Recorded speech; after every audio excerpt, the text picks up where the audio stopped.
दुख की बात है कि बहुत से लोग बिना सोचे समझे अपने अतीत के उन जख्मों को सह लेते हैं जो अभी तक भरे नहीं हैं। बचपन में स्कूल के मैदान में हुई क्रूरता, माता पिता के कठोर शब्द, टूटा हुआ रिश्ता, कोई अनसुलझा पछतावा। मैं बिना सोचे समझे इसलिए कह रहा हूं क्योंकि अतीत के जख्मों से आजाद होने के लिए हमें उनके बारे में सोचना जरूरी है। नमस्कार, मैं हूं क्रिस्टोफर सिंह और आज के ताजा कार्यक्रम में एक बार फिर आपका स्वागत है। मुझे साफ साफ कहने दीजिए, मेरे एक दोस्त की पत्नी ने उससे उसके सबसे अच्छे दोस्त के लिए छोड़ दिया।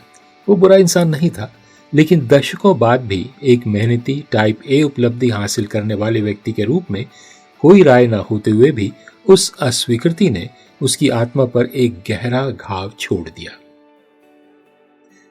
शोक पर हावी होने में कुछ साल लग गए, लेकिन किसी न किसी मोड़ पर हम सभी को एक निर्णय लेना होता है।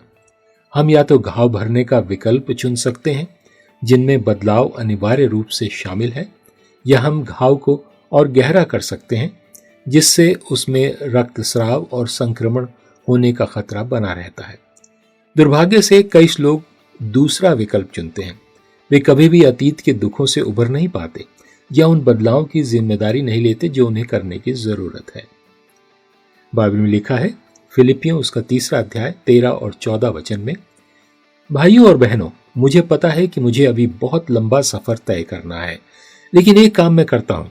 मैं अतीत की बातों को भूल जाता हूं और अपने सामने मौजूद लक्ष्य तक पहुंचने की पूरी कोशिश करता हूं। मैं उस इनाम को पाने के लिए जो मेरा है, अंतिम रेखा की ओर कड़ी मेहनत करता रहता हूं, क्योंकि परमेश्वर ने मुझे मसीह यीशु के जरिए स्वर्ग में जीवन जीने के लिए बुलाया है।